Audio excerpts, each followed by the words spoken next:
JavaScript এবং অন্যান্য modern programming ল্যাঙ্গুয়েজের মধ্যে একটা স্ট্রিং ডেটা টাইপ আছে। তো স্ট্রিং হলো সাধারণত একটা কোটেশন মার্কের ভিতরে, ডাবল কোটেশন মার্কের ভিতরে কোনো কথা যদি লেখা থাকে, ক্যারেক্টার, এই এক একটা বর্ণ বর্ণমালারে বলা হলো এক একটা ক্যারেক্টার। এক একটা ক্যারেক্টার দিয়া একটা স্ট্রিং তৈরি হয়। যেমন এখানে একটা নেম ভ্যারিয়েবল, এখানে কোটেশনের ভিতরে তমাল লেখা আছে, এটার ভ্যালু হলো তমাল। লোকেশন দেয়া আছে ঢাকা কমা বাংলাদেশ। এখানে কমাটাও একটা ক্যারেক্টার, আবার স্পেসটাও একটা ক্যারেক্টার। প্রোগ্রামিং এর ভিতরে, কম্পিউটারের ভিতরে সে বড় হাতের ডিটাও একটা ক্যারেক্টার, এভাবে করে সবগুলা ক্যারেক্টার। তারপরে একটা স্পেস আছে, এটাও একটা ক্যারেক্টার। তো এটাই হলো স্ট্রিং বা টেক্সট ডেটা টাইপ।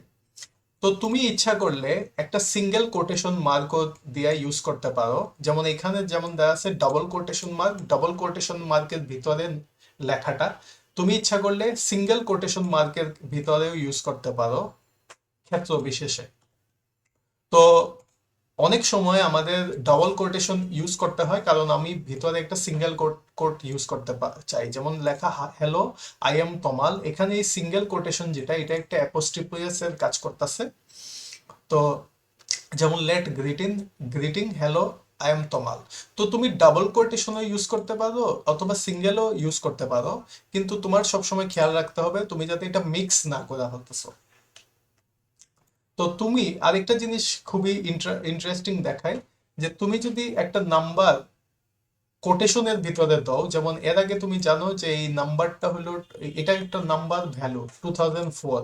তুমি যদি কোটেশনের ভিতরে যদি জাভাস্ক্রিপ্টের মধ্যে কোটেশনের ভিতরে দিয়ে দাও, সেটা এইটারে এখন সে একটা স্ট্রিং হিসেবে কম্পেয়ার করবে। যেমন টু একটা ক্যারেক্টার, জিরো একটা ক্যারেক্টার, জিরো একটা ক্যারেক্টার, ফোর একটা ক্যারেক্টার, এইভাবে সে কম্পেয়ার করবে।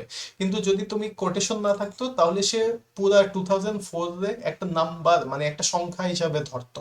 কিন্তু যেহেতু এখন কোটেশন দেওয়া, এখন এটারে একটা স্ট্রিং হিসাবে সে ধরতেছে। তো you can not calculate with it, এইটা দিয়ে তুমি কখনো ক্যালকুলেট করতে পারবে না। তো এটাই হলো স্ট্রিং জাভাস্ক্রিপ্টের মধ্যে।